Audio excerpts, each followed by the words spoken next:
They're 100% responsible and I'm 100% responsible, because you can't really pull the two apart. Similarly, when the paper bombs, they're 100% responsible and I'm 100% responsible, because there's an interaction. I don't bring in a co-author if they can't make the paper better. But what percent better? I mean, honest to God, but that shows our decomposable mindset, that anyone would even imagine asking that particular question. Here's where I think we might end up going with complexity, and I put example only in red here because I certainly did. This is not a hypothesis testing. I just wanted to show the types of things we might be looking at. I think that as you deal with things that are becoming, if things are familiar, not terribly rugged, and not terribly complicated, well, that's the world of end user computing. Let the end users build those things. On the other hand, when you have something that's complicated, but you've got a clear end zone to target, then that's where routine information systems tend to be. When you get something that's complicated and it's familiar, but it is, but there are lots of possible outcomes. There's not necessarily a best answer. That's the domain that artificial intelligence and so forth. My belief is that if we chart these things out, we might be able to come out with a reasonable typology that's useful maybe 50% of the time. The point is that if we look at complexity in informing systems, complexity can have a big impact on the way an informing system looks. And if you look at the Foundations of Informing Science book, which was published in 2009, where we tried to pull together a bunch of the sort of seminal research and emerging research from our field, one of the things that we found at the end was that, when people were dealing with complex systems, they tended to use a very different set of research methods and a very different set of hypotheses than people dealing with, simple systems. And that, when I say simple, they could be very complicated, but there was always a clear endpoint, so they weren't very rugged. So that's, some of where some of this research is going. So what's my wish list? Where would I love the field to go? Well, today, it sometimes feels as if, all the disciplines have ganged up on us to fire rocks at informing science. Now, it's not just paranoia on my part. The fact is, as a transdiscipline, we run into a lot of disadvantages. We violate a lot of unwritten rules. First off, because we have so many different disciplines represented in our journals, it is extremely difficult for us to achieve a high journal ranking in any one discipline. And when we do, it's usually accidental. Informing Science was ranked as an A journal in a survey of German and Austrian journals, a fairly important ranking for the universities. However, it was purely a result of an extremely flawed methodology that we ended up that way, but I was delighted. Meanwhile, we were struggling to get a D ranking in Australia, so the point is, when less than half of your stuff comes out of any discipline, they're not going to rank you very high as an outlet. In addition, because we're so tolerant of different research methods, we are going to get lots and lots of submissions that people from one discipline or another will say, this isn't research. People look at a story and, this isn't research. I have seen this happen many times. The first time I submitted to the ISIS conference, I submitted a totally new idea, an idea that had not been presented anywhere before, and I tried to explain it in the paper. And I still remember this one review. This is a wonderful tutorial, but it's not research. Well, that's because that type of thing, it just wouldn't be considered research in MIS, but it would be considered research in other areas. And so one of the things that we do is we publish a lot of things that folks look at and say, that's not research. Similarly, whenever you compare the assumptions of one discipline to another, you can run into problems because they are often completely inconsistent. My favorite example of this is the field of economics and the field of management. If you look at the field of economics, the individual is basically assumed to be a genius who will consistently maximize utility, knows exactly what he or she wants and produces, comes to an absolute peak of utility. Now, on the other hand, if you look at the field of management, the assumption is that the typical management is a complete idiot and needs to be told things such as, well, the usefulness of a system will make us more motivated to use it.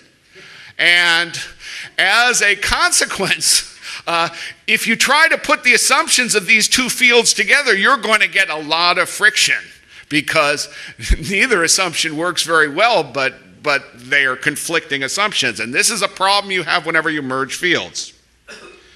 So what we should be striving for is to become this sort of orchestrator of these different fields, taking contributions from each field and offering contributions to each field with the view of expanding perspectives.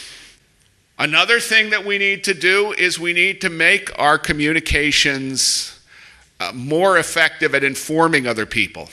Honest to God, when you read most research these days, you must be, at least I am convinced that the sole purpose that the author had in mind was to confuse the editor and the reviewers.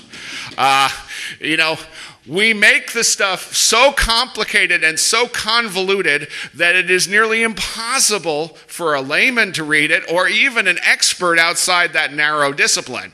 And one of the challenges of this is in informing science, we cannot accept that.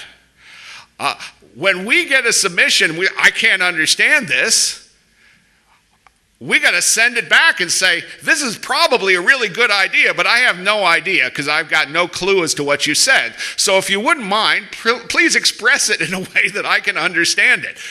Use examples. Make it something that can be a form of information exchange, because the principal objective of informing science should be to allow us to exchange information and ideas between different disciplines.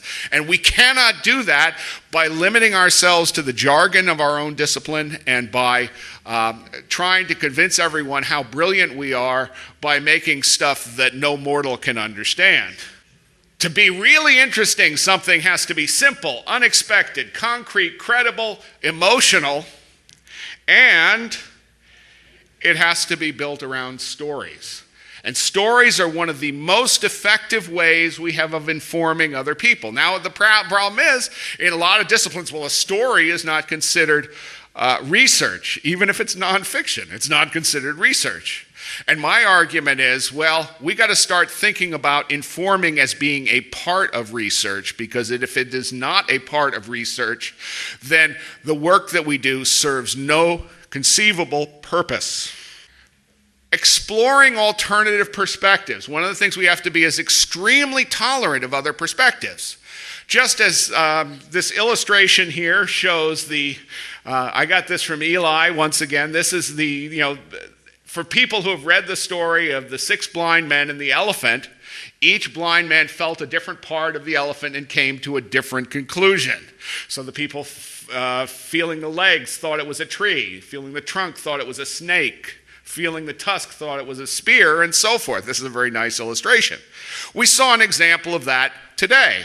For example, when I look at this, I see webbed feet and an aquatic bill, so I conclude duck maybe or goose.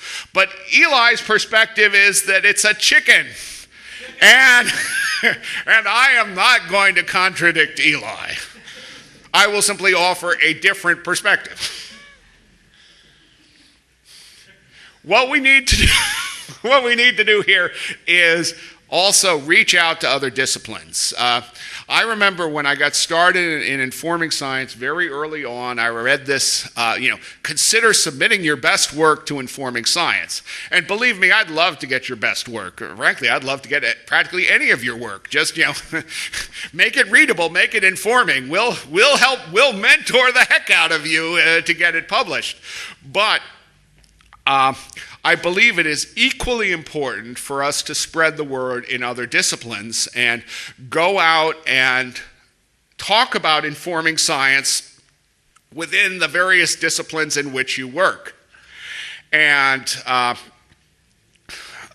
in March, Eli and I attended a conference which was, which it was nice. Eli didn't have to organize it, but it was basically a conference called Academic Informing Science in Engineering. And Naguib Kalios, who was involved very early with the informing science field, but has since then been working principally with another group operating out of Venezuela, got so intrigued with some of the notions of informing science that were presented in a book that he decided to organize an entire symposium around it. I consider that type of work very, very important, because if informing science is to be a success, we have to get other disciplines to learn about it, and we are not going to get that to happen simply by publishing within our own sub-collections of journal. The last thing that we want to do is create our own little silo within this field. Fortunately, I think it's very unlikely that we will ever get a silo here. In fact, it's unlikely that we'll ever understand what everyone else is doing, but our objective should be to try.